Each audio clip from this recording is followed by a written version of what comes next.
la oportunidad. En vos está casualizar.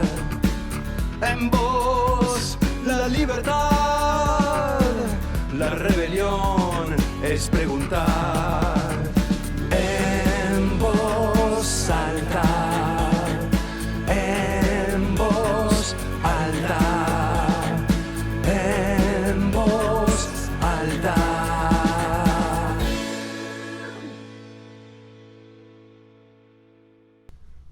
Hola, ¿qué tal? Bienvenidos a un nuevo capítulo de En Voz Alta.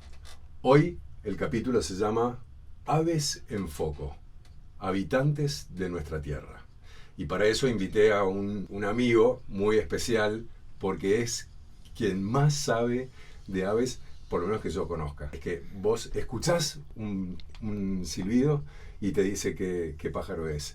Te puede contar cómo es el nido, cómo son los huevos, dónde lo encontrás, cuáles son sus costumbres, de qué manera se camufla, de qué manera vive, de qué manera cuida sus huevos, su cría.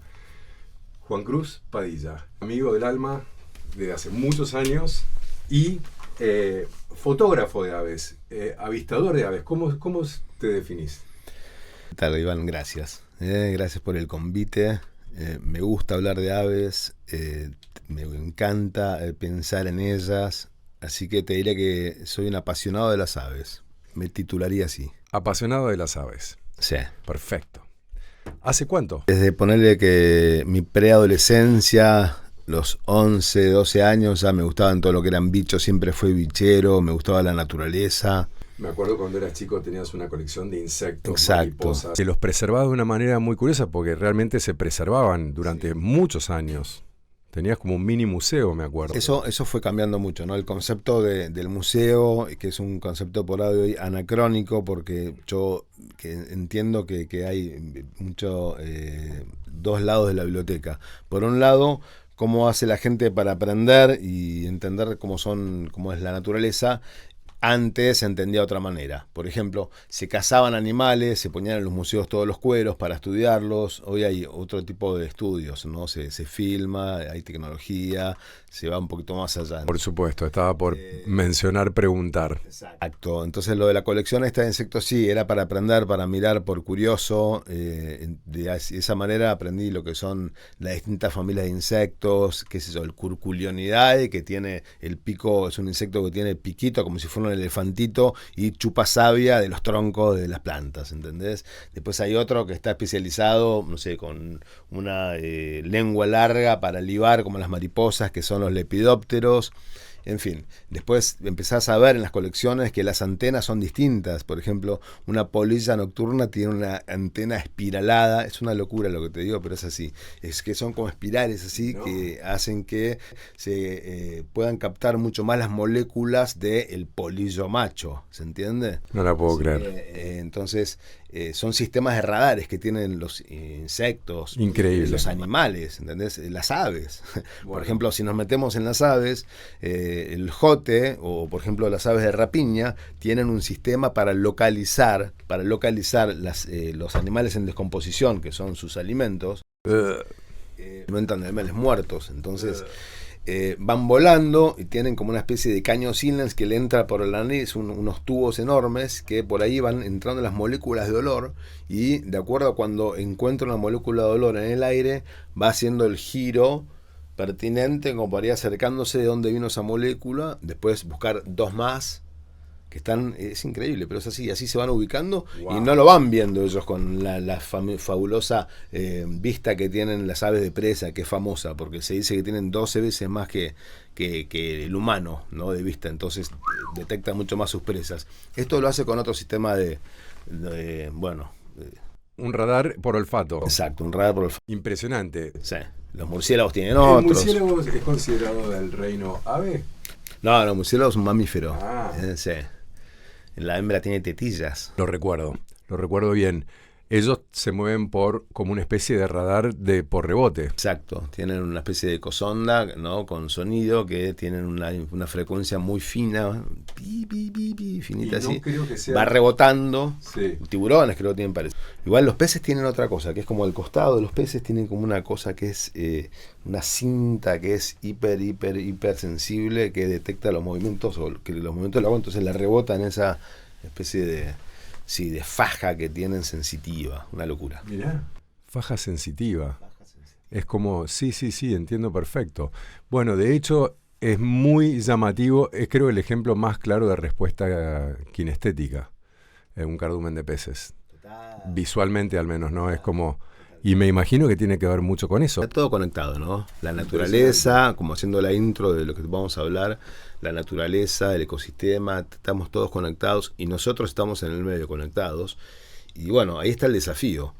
Ver cómo se conecta el humano con la naturaleza sin molestarla, ¿no? Aprendiendo de ella, interactuando, dejándola que esté, como es el caso de esto acá. Bueno, está bueno que traigas eso, te agradezco. Mucha gente que escucha estos podcasts y los ve, sabe perfectamente cómo es el proyecto de acá. Vale la pena recordarlo para aquellos que no lo saben. Ecoestudio está en un predio que tiene 12.000 metros cuadrados de mucha arboleda, pero toda exótica. Entonces, de a poquito la idea es reforestar, trayendo muchas especies nativas para recuperar fauna, aves, particularmente mariposas también. Hay muchos bichos de los que podemos hablar que podrían volver si el sistema, si el ambiente fuera más acorde con lo nativo o lo autóctono. De eso vamos a hablar muy específicamente. Pero me gustaría estaba muy interesado en esta como introducción que hicimos con varios ejemplos concretos, pim, pum, pam, distintos tipos de radares, antenas.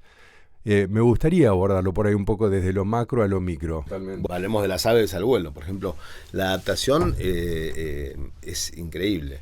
Por ejemplo, las especies de las lechuzas, ¿no? Las lechuzas, las lechuzones, alilicucus, caburés, son todas aves de presa, si podríamos llamarlo, nocturnas, que principalmente se alimentan de roedores. Entonces los roedores tienen sus pantallas, que son las orejas, que son unos radares que captan y hacen rebotar cualquier sonido para que les avise que hay un depredador cerca.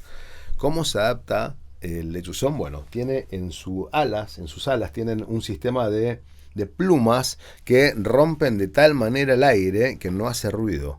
Entonces, cuando se acerca la lechuza a atacar, cuando se tiran picada, el roedor no lo detecta, justamente por esa adaptación. Entonces, si hilamos fino en el reino animal, en el reino vegetal, es no parar de aprender cosas que nos enseña, de adaptaciones, cómo fue evolucionando la especie. Esto es muy rápido. Está bien, si uno dice cuán rápido es, bueno, para el humano es muy lento, porque el humano, no sé, vive 50 o 100 años y las adaptaciones duran mucho más. Pero, por ejemplo, el humano mismo se va adaptando, con lo que siempre se habla, ¿no? Van desapareciendo los dedos pequeños que no se usan del pie, en fin, va pasando cosas. Pero los humanos que se establecen en sábanas, donde no hay montañas ni nada, tienden a ser más altos para poder ver más el horizonte. En fin, los que viven más en cavernas o en lugares o en cuevas tienden a ser más pequeños porque es más cómodo. Eso naturalmente el humano se sigue desarrollando y sigue evolucionando. Lo mismo pasa con las especies. Es el encanto mismo de la naturaleza, ¿no? Totalmente. ¿Cuántas especies de aves hay en el mundo? Bueno, esto va variando porque todos los años se juntan unos cráneos de las aves mundialmente y dicen, bueno, esta ave, por ejemplo, que pensamos que estaba en esta familia, se separa de esta familia y se va a otra familia. Ahí no hay una más o una menos. Pero esta especie que tenía una raza en el norte y otra raza en el sur, descubrimos que son dos especies distintas. Entonces se llama, por ejemplo, la paloma de collar blanco del norte y paloma de collar blanco del sur. Y se separan. Ese año se separan. Tienen características distintas. Tienen características distintas. Por eso se separan. Digamos, hay algo que decís concretamente. Sí.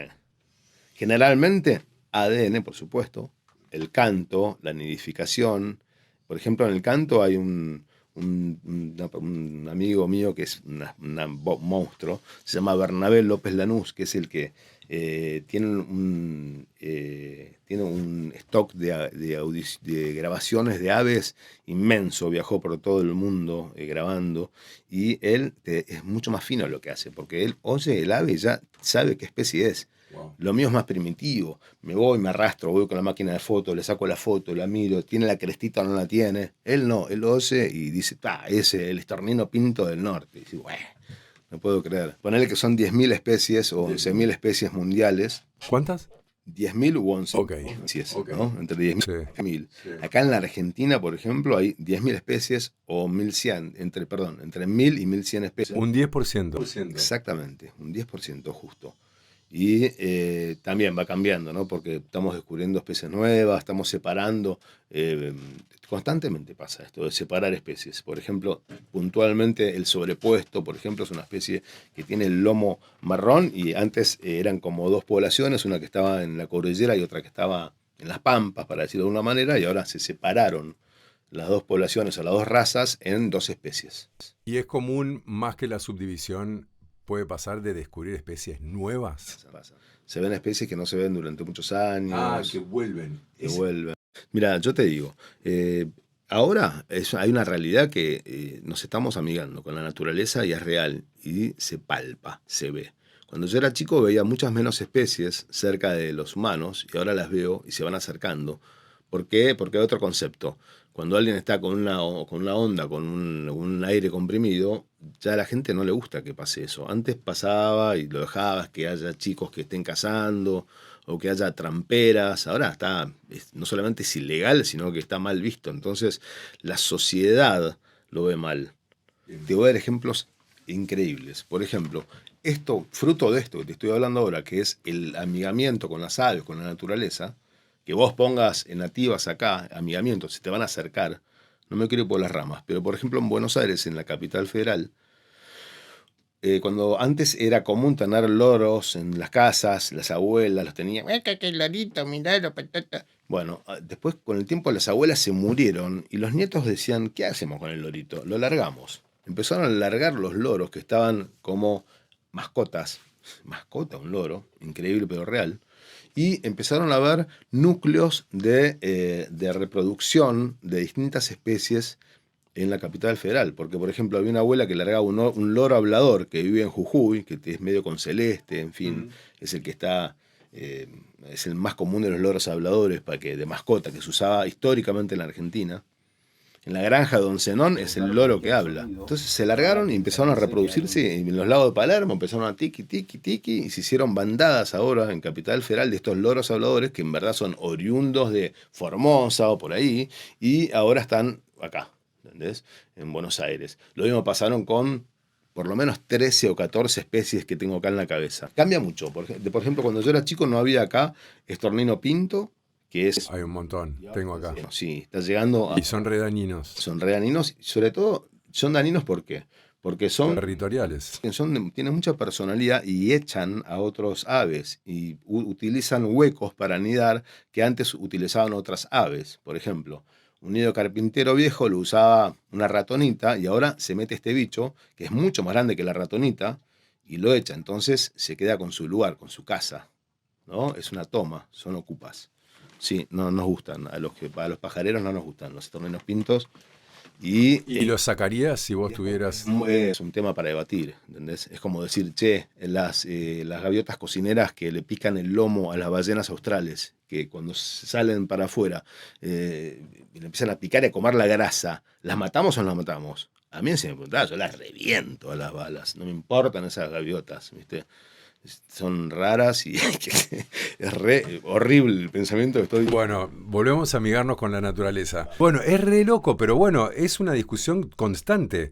Tenés los carpinchos en Nordelta, tenés las cotorras, que ahora, desde que está el eucaliptus, anidan mucho más arriba, entonces no tienen ni el gato montés, ni la comadreja, que por ahí se trepaba a agarrar los huevos. Entonces tenemos esta plaga. Y así pasa con muchas cosas, ¿no? O sea, es una discusión muy difícil porque a mí me pasa mismo acá que yo empecé talando algunos árboles entendiendo que era la que iba y ahora me doy cuenta que no. Hay que sumar, no hay que restar. Y me lo dijo, inclusive fue la naturaleza misma la que en la última tormenta se cayeron 7. Y era como, nos vamos a ocupar nosotros. 7, grandotes. Apasionante. Y ahora digo, no, bueno, ok, naturalmente vamos a acompañar, sumar.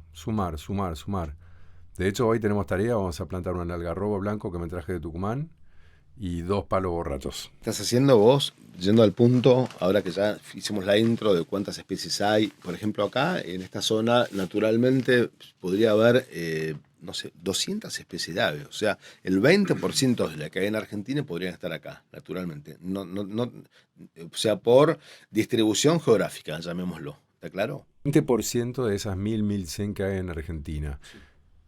Es un montón. Es un montón. Me imagino que por lógica, de esas 1.600, o sea, más de la mitad deben estar en la selva, en la zona, en el norte. Más andadoras de lo que uno piensa las aves. Por ejemplo, además de las migratorias que viajan 15.000 kilómetros pesando 200 gramos, como son Las golondrinas. de golondrinas o de playeritos, hay muchas especies de halcones, de águilas, el aguilucho langostero, en fin, hay muchas especies de aves que viajan un montón. Bueno, en otros continentes, abutardas, especies de ocas, en fin. Además de eso, todas las que están en general, hay unas que son residentes y que viven todo el año. El hornero te vive todo el año, tiene su casita, está bárbaro ahí.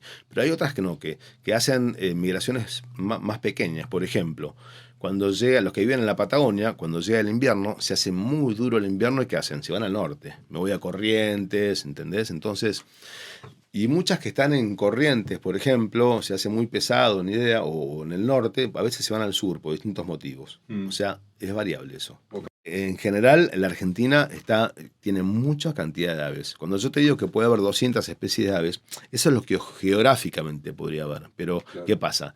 En esa geografía, por ejemplo, podrían haber lagunas con juncal que vos acá no tenés, entonces, pero que geográficamente podría estar. Si vos estuvieses acá, la mitad del terreno fuese laguna con juncal, seguramente vas a traer a 10 o 15 especies que ahora es Los flamengos. imposible que tengas. Pero simplemente por tener un espacio grande con juncos y con agua, ya seguramente con el tiempo te van a venir, porque estás ofreciendo lo que ellos necesitan. Esa es una pregunta concreta. Vos sabés que estoy haciendo una laguna justamente con ese fin.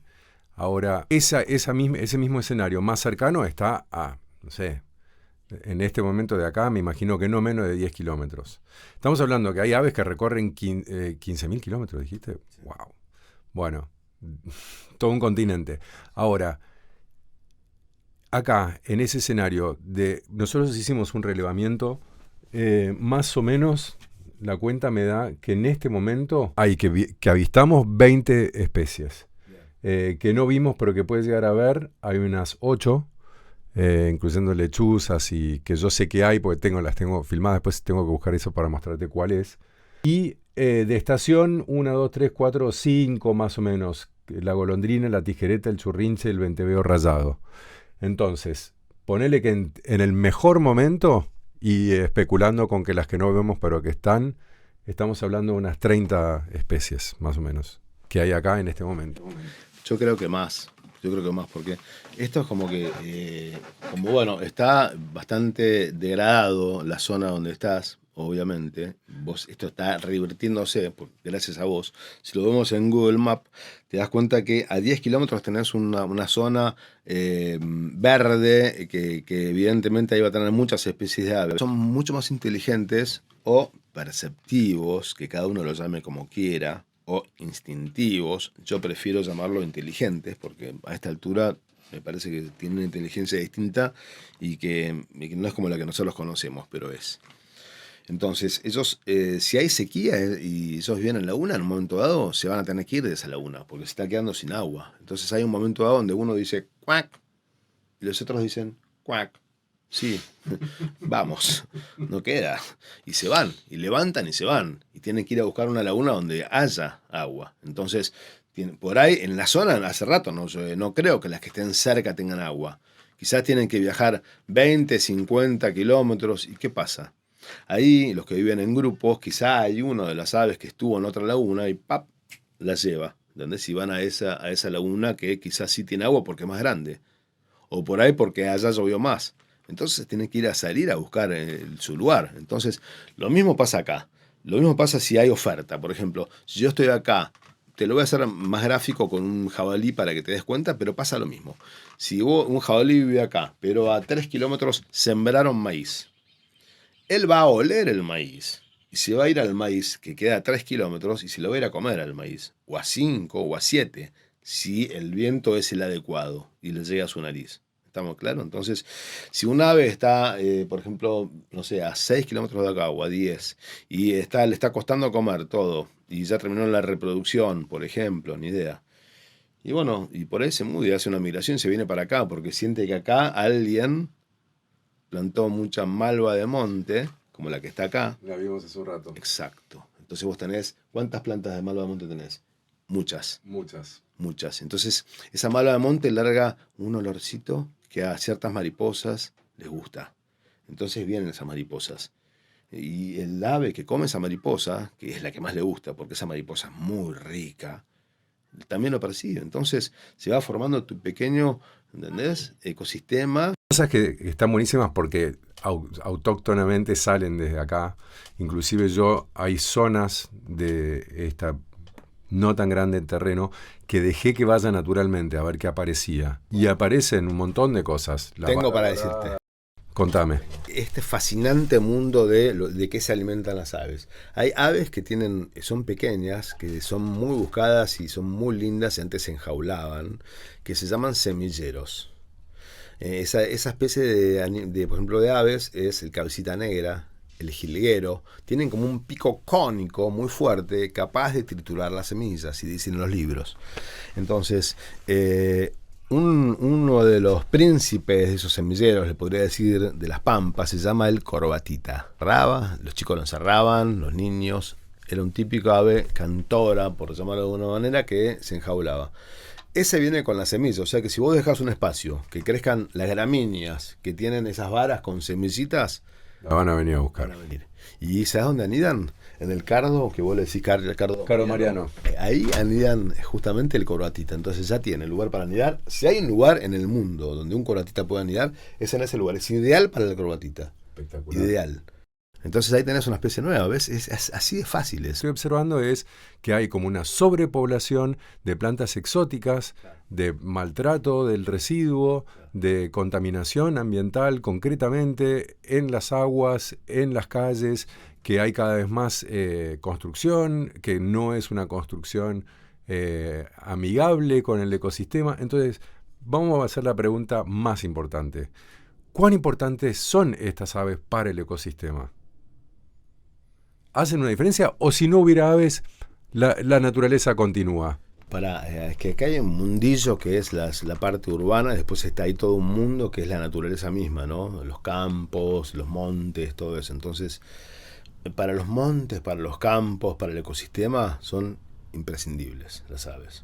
Bueno, para nosotros, puntualmente, pero como me decís ahí, bueno, qué sé yo, no, lo que estamos haciendo es invadiéndolas y llenándolas de problemas que tienen que resolver, como con la contaminación. O sea, acá puntualmente lo que vos decís hace que en las partes donde esté poblado, si no se tratan las aguas, si estén feas, no haya peces, y si no hay peces, no hay garcitas.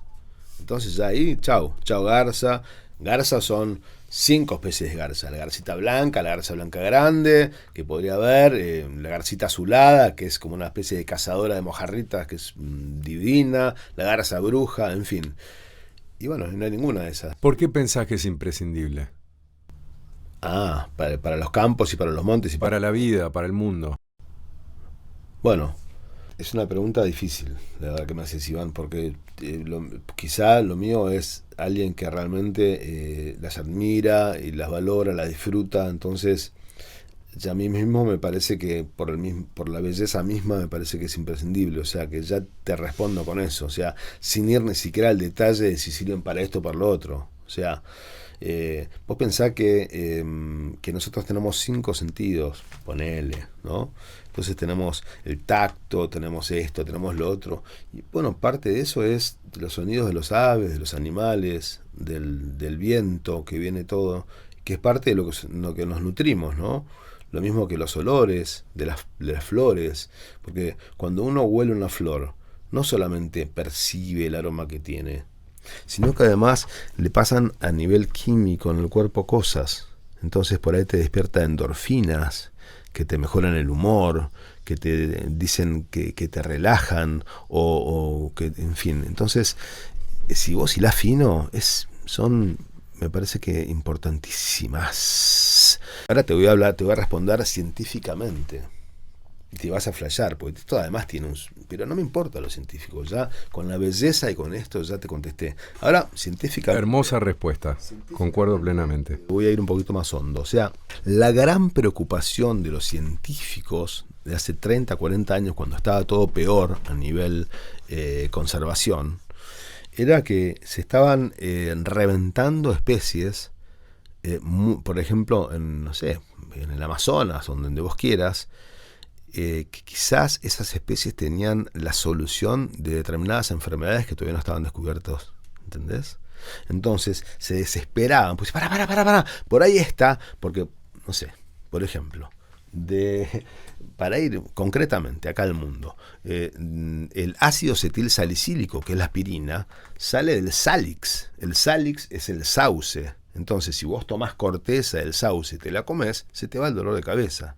Entonces alguien descubrió eso en un momento dado. Seguramente un pueblo originario, ¿entendés? Que eran tan amigos de todo esto, que se nos está escapando toda esa sabiduría milenaria. Eso me da tristeza muchísimo, porque ellos tenían muchas soluciones, que la hepatalgina, ¿entendés? El paratrovil, todas esas cosas que son para la panza, salen todos extractos naturales, que es real. Entonces, los científicos se les empezó a aterrar eso, ¿entendés? Que pueda... O los diseños de aves para hacer aeronaves, para hacer lo que sea, en fin, copiarse de miles de cosas. En este plan de reforestación, de recuperación de aves, bueno, tanto vos como Ezequiel Portius, amigo nuestro, me hablaron de la posibilidad concreta de recuperar muchas especies, armándoles el escenario indicado, ¿no? También me quedé pensando... ahora como mirándolo desde otro lugar, claro, porque acá cerca, y por supuesto nosotros estamos como en el cordón, en el último anillo del cordón mega poblado, ¿no? Como, y a partir de acá empieza más la zona de campo, de monte, qué sé yo. Ahora, la gente de la ciudad no le cambia nada, capaz, no es consciente, y sin embargo nosotros con nuestra corta edad vimos mucha transformación de cómo fue cambiando el escenario.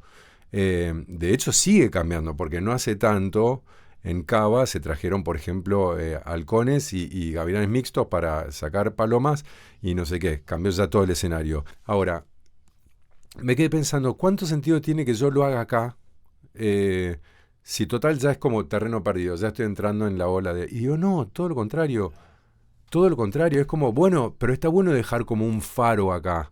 Por más que eso siga avanzando, y esto que decís vos, que sea coherente con lo que también pasa naturalmente desde la opinión pública, ¿no? La observación, porque no hay mucha gente, no es que todo el mundo participa y dice, no, voy a poner un platito con agua y azúcar para que venga el colibrí en el balcón de mi casa en Belgrano, ¿no? Pero sí hay. Entonces, siendo coherente con eso también, y digo...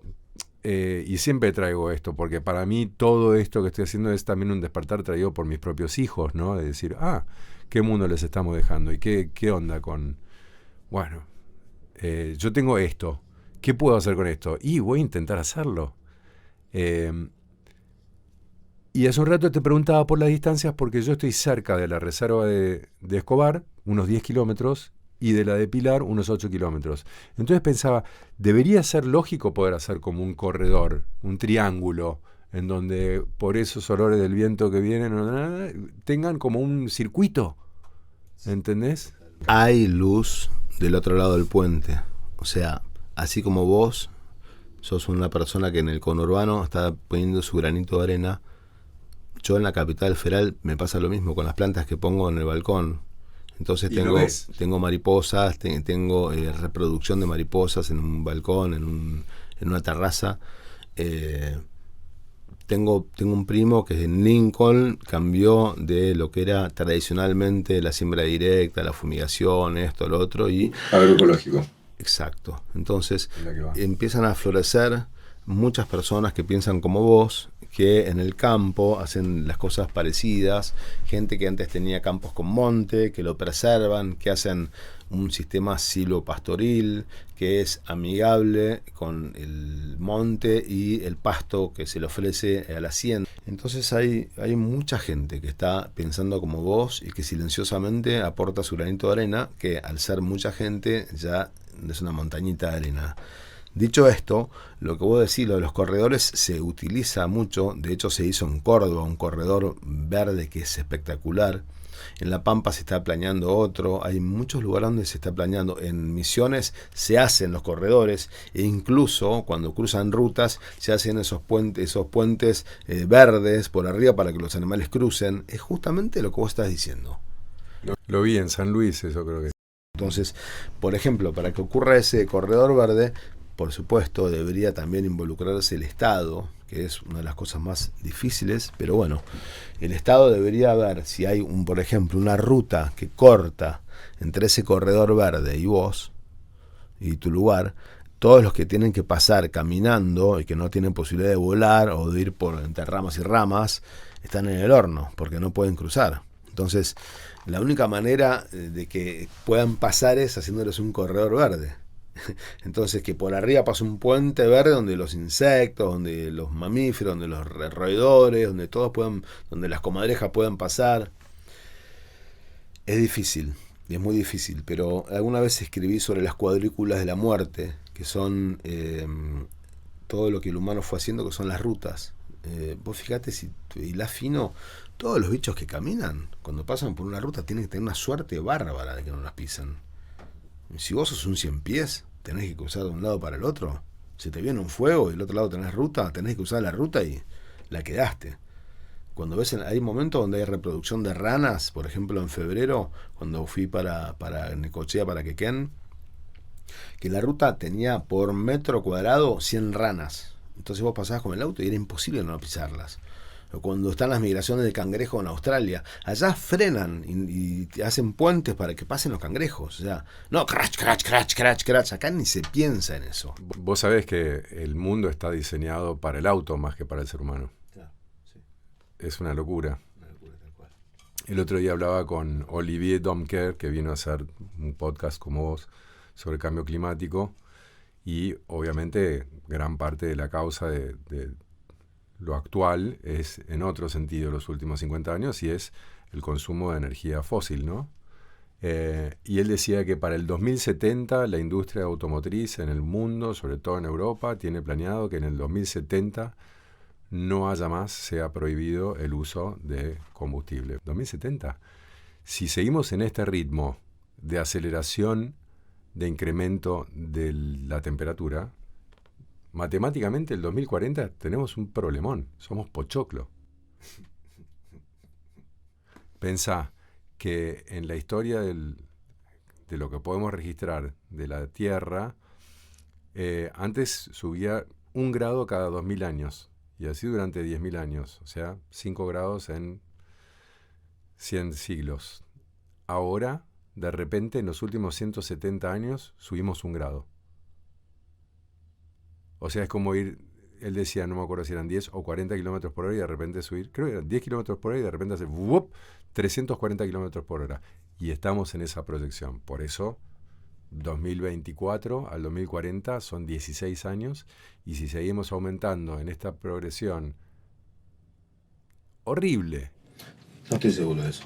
Bien, ¿qué pensás al respecto? Siento que hay una concientización siento que hay un verdadero apuro por entender, y siento que también hay un tema cíclico del comportamiento del mundo mismo que es así.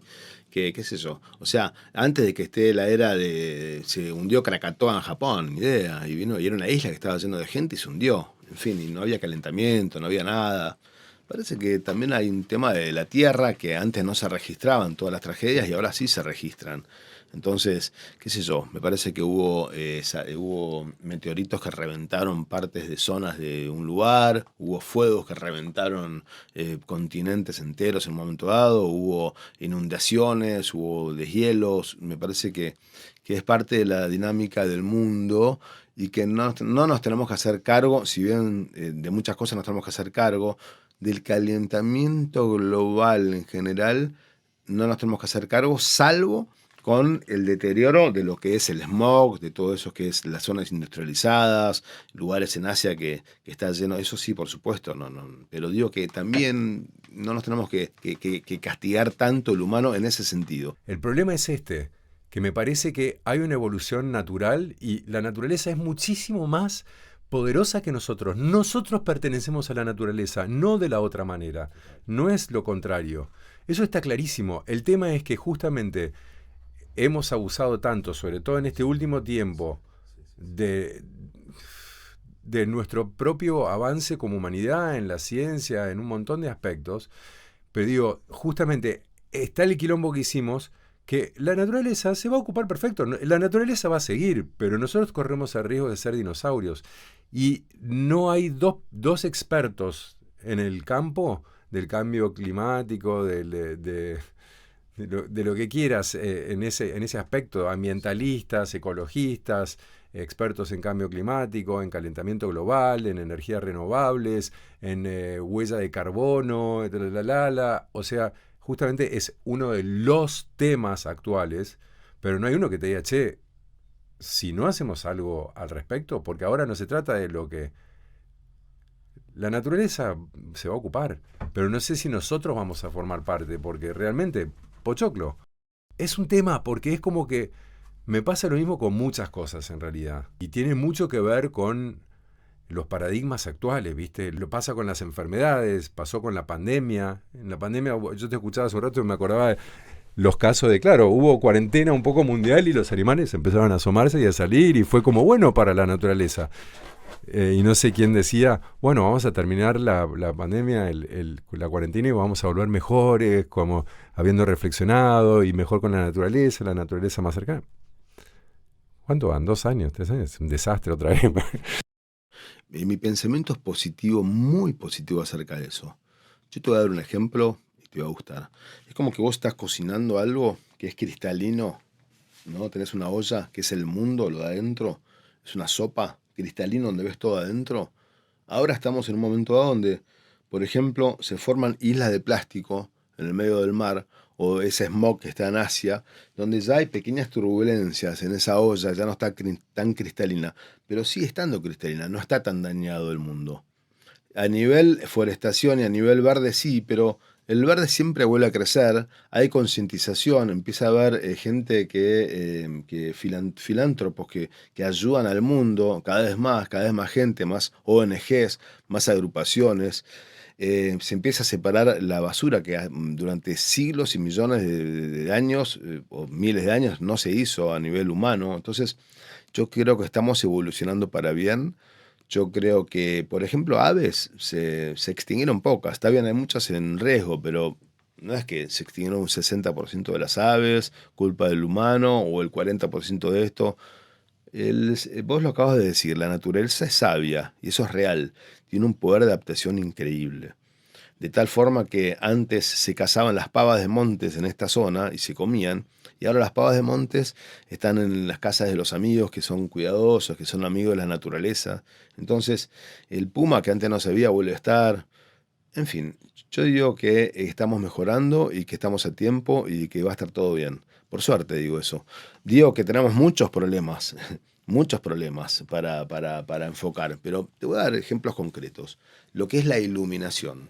La iluminación Antes era una iluminación calórica. Vos tenías una bombita de luz y la tocabas, y cuando la querías cambiar te quemabas vivo la mano. ¿Por qué? Porque había un 60% de esa energía quizá que se iba en calor y un 40% en luz.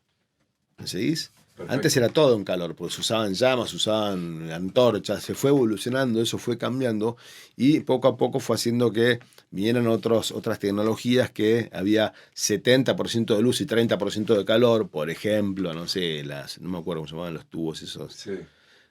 bajas, Tungsteno.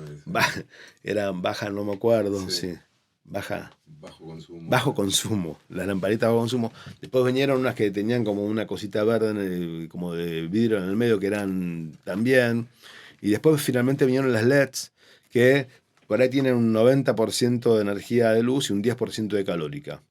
Ahora bien, volvamos a la naturaleza y la sabiduría y cómo los humanos, los científicos se alarman. ¿Quién hace luz perfecta? La luminiscencia en los insectos, el bichito de luz. Ese hace una luz fría que ningún laboratorio del mundo pudo imitar.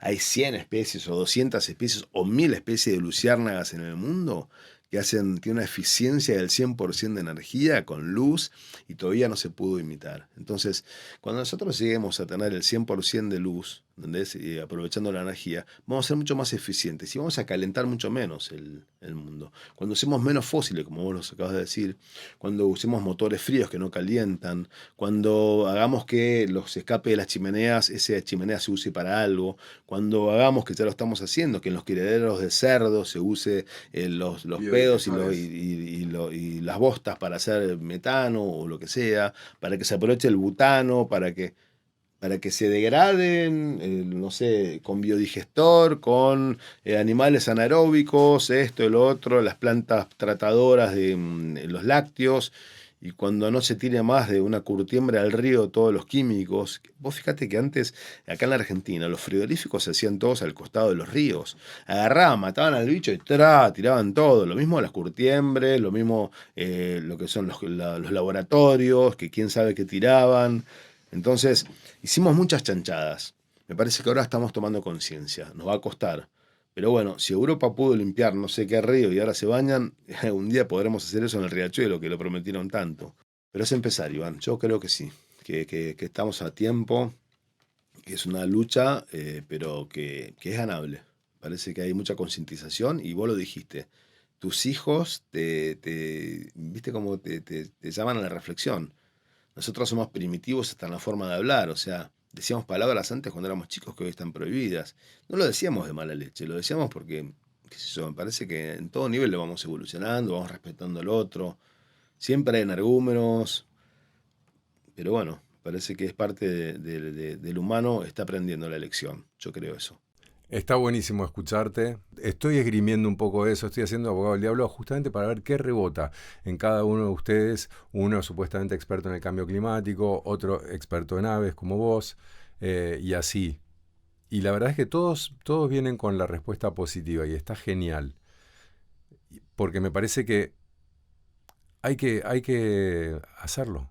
O sea, y ser coherente con eso. Además da paz, da alegría. A mí me impresiona mucho ver los cambios acá de los talas, de los chañares, de los espinillos, de los ombúes, todo lo que en este corto tiempo se ve automáticamente.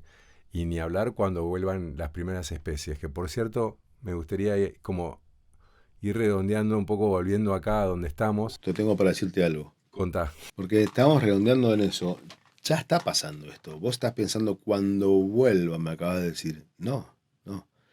Para que sigan volviendo, ya volvieron, ya están llegando, ya seguramente está el corbatita, que antes por ahí no estaba, ya seguramente va a estar, y este año, entonces ya está pasando. La transformación en este lugar, en este pequeño lugar donde vos sos el guardián de monte, ya está pasando el cambio, es real, porque vos ahí vas a tener esto, entonces van a venir más zorzales a comer las lombrices que estás haciendo en el compost, y van a venir esto y van a aprovechar. Quédate bien tranquilo que ya está pasando esto. Entonces, esa lista que vos tenés ahora, te vas a apasionar porque si nosotros ¿En cuánto tiempo? Exacto, si nosotros ponemos la fecha esta de hoy y decimos, bueno, hoy estamos en 28, vistas, u oídas, esto es real, nosotros el año que viene seguramente tenemos 6, 7 o 10 especies más que vos podés ver. Me encantaría si pudieras venir una vez al año a hacer un relevamiento y que vayamos registrando esto, si es posible o no, porque es un poco la pregunta que está latente y es un poco el desafío.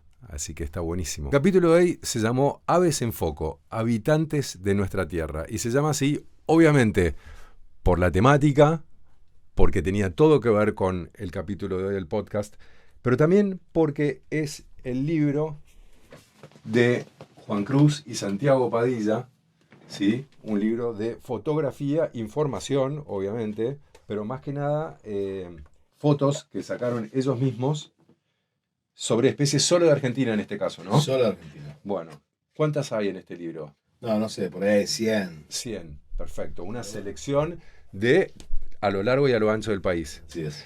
Hermoso esto. Bueno. ¿Dónde se puede conseguir? No se puede conseguir. ¿Es edición limitada? Esto igual está online, hay una página también. Una página online donde sí le puedes ver, tal cual.